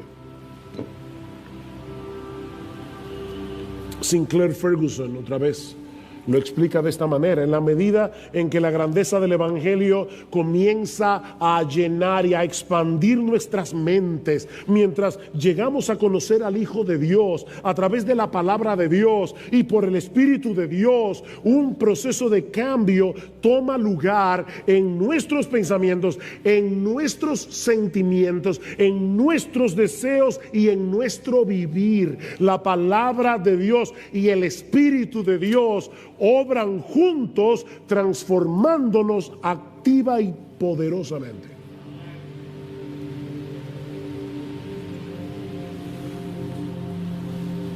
Solo de ese modo podemos verificar cuál es la voluntad de Dios, lo que es bueno, aceptable y perfecto.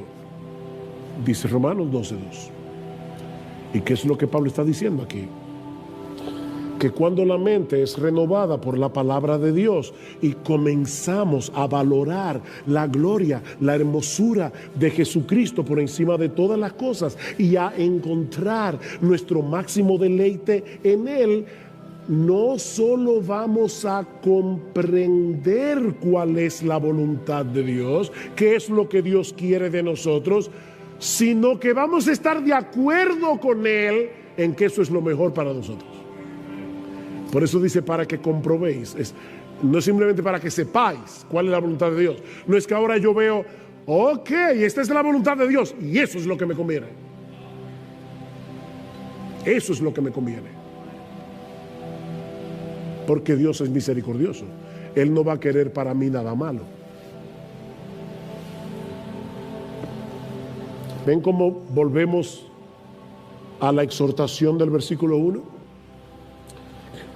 Vamos a querer consagrarnos por entero a Dios porque entenderemos que la verdadera satisfacción y la verdadera felicidad solo se encuentra en nuestra comunión con Él por medio de Cristo, transitando en la senda de su santa y perfecta voluntad. Los mandamientos del Señor son rectos y por eso alegran el corazón.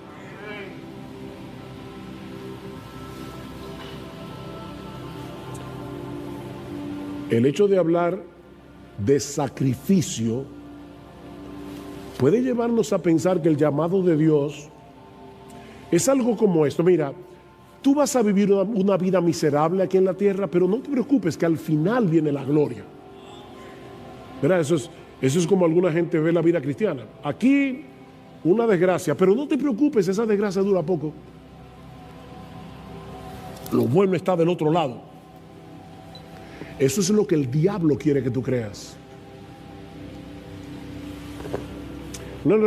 La realidad es que Cristo vino a darnos vida y vida en abundancia. Cristo vino a darnos vida. Una vida que comenzamos a disfrutar aquí ahora, sí, con las luchas, tentaciones, todo eso, pero que disfrutaremos en toda su plenitud cuando estemos en su presencia, deleitándonos en Él por los siglos de los siglos. Por eso es que Jesús comienza el sermón desde el monte diciendo, bienaventurados. Y esa palabra, que es una palabra muy rica, que significa floreciente.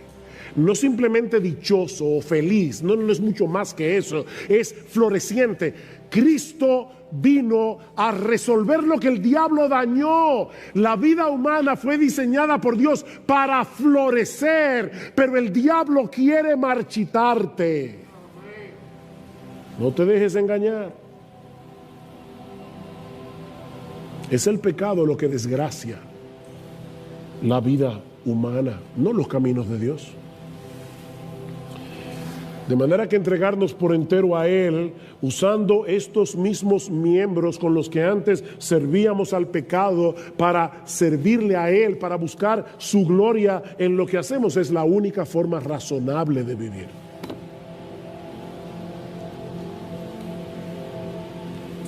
Y a la luz de esa realidad, déjame hacerte una pregunta. Leímos Filipenses 3, donde Pablo dice, yo lo tengo todo todavía por basura. Pablo escribió ese libro unos 30 años después de su conversión. Y él está diciendo, cuando yo vi la gloria de Jesús camino a Damasco, todo lo demás para mí se convirtió en basura. ¿Y saben qué? 30 años después lo sigo considerando basura por el incomparable valor de conocer a Cristo. Por el incomparable valor. Mi pregunta es, tú puedes decir lo mismo hoy. Yo no sé qué tiempo tú tienes de convertido, pero tú puedes decir hoy, cuando yo miro al mundo y veo a Cristo, yo veo eso como basura. Lo tengo todavía como basura. Mi hermano, ¿cómo está tu vida espiritual? De verdad, en serio, hoy, ¿cómo está tu vida espiritual? Mi esposa me dijo ayer o antes de ayer, no me acuerdo, que debemos tener cuidado para no vivir de glorias pasadas. Y yo le dije, uy, qué bueno está eso. Lo voy a decir en el mensaje. Porque hay hermanos aquí que tienen ya bastante tiempo en el Señor. Y pueden estar viviendo de gloria pasada. ¿Tú te acuerdas cuando salimos a evangelizar y visitar los hospitales? Sí, pero eso ya pasó. Yo estoy hablando de ahora. No vivas de glorias pasadas. Eso ya pasó. Es cómo está tu vida espiritual hoy. Ahora. ¿Qué tan intencionalmente tú estás viviendo hoy, procurando la gloria de Dios en todo lo que haces, procurando que Él sea reconocido como hermoso, como digno de obediencia, como digno de adoración?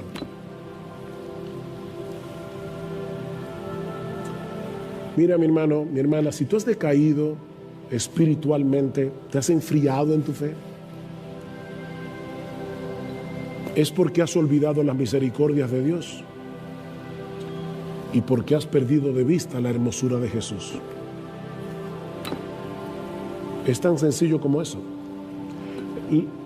La gloria de Jesús está eclipsada. ¿Saben lo que es un eclipse, verdad? Que aquí está el sol, la luna se interpone, ya no veo el sol, ya no veo la luz como la veía antes, el mundo como que pierde su color, se vuelve mustio, gris. ¿Es así como tú ves la vida cristiana ahora? Jesús está eclipsado. Porque otras cosas se están interponiendo entre tú y Él.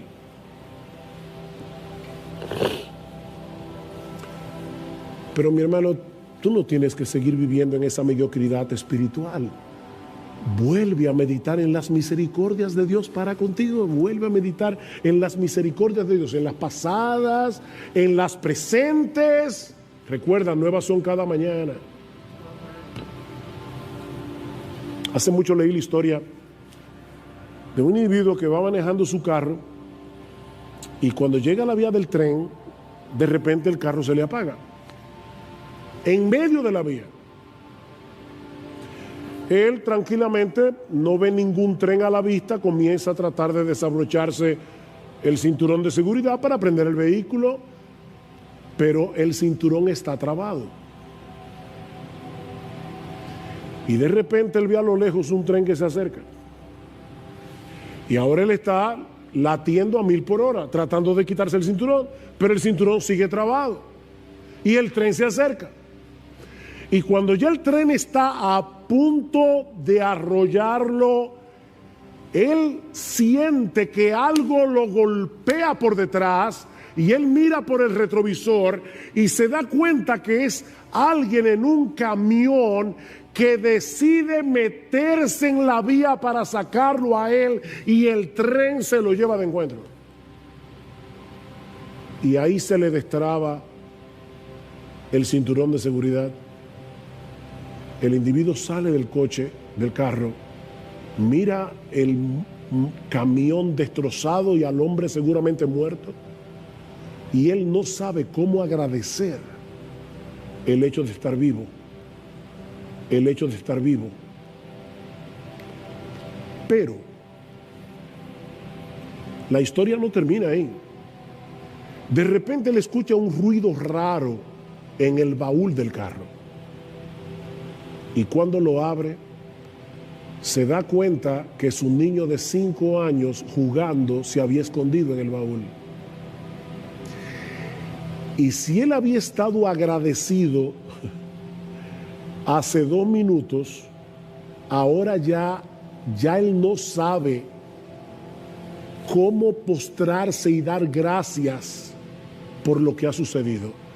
Mi hermano, lo que yo te estoy diciendo es lo siguiente: cada vez que nosotros venimos a la iglesia y vemos una nueva faceta del evangelio, y vemos una nueva faceta de la hermosura, de la gloria, de la majestad incomparable de nuestro Dios, de las misericordias de Dios, es como si encontráramos niños en el baúl cada domingo, otro niño y otro niño y otro niño.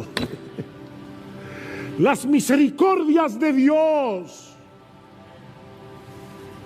Oh, mi hermano, medita en la misericordia de Dios y sumérgete en su palabra. No hay otro remedio. Sumérgete en las escrituras para que puedas volver a contemplar la gloria de tu Salvador. Porque recuerda que es contemplando su gloria que somos transformados de gloria en gloria en la misma imagen. Como por el Espíritu del Señor. No hay atajos aquí. Cómete este libro. Cómete este libro. Cómete este libro. Pero no buscando más información, sino buscando a Jesús en este libro.